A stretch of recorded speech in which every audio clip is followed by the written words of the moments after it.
знаем, насколько после подъемов, скажем, на конгрессах, на всевозможных мероприятиях, когда мы получаем воодушевление, пробуждение, что потом происходит в группах, да?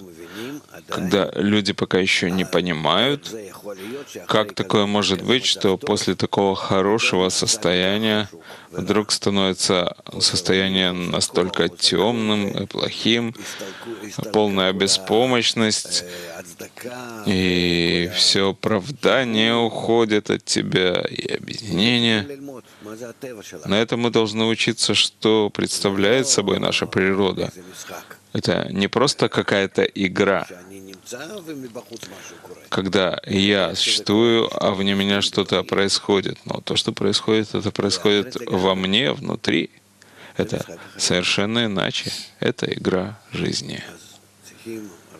И поэтому необходимо очень большое терпение и преодоление, чтобы быть мужчиной, для того, чтобы противостоять этому. А затем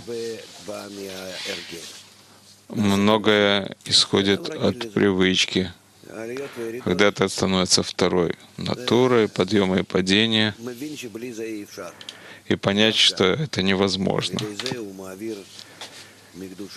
И когда он переводит из святости в клипу, а из клипы в святость, и так начинает работать над экраном, выше экрана, и начинает строить среднюю линию, но все это, если он останавливает себя во время спора.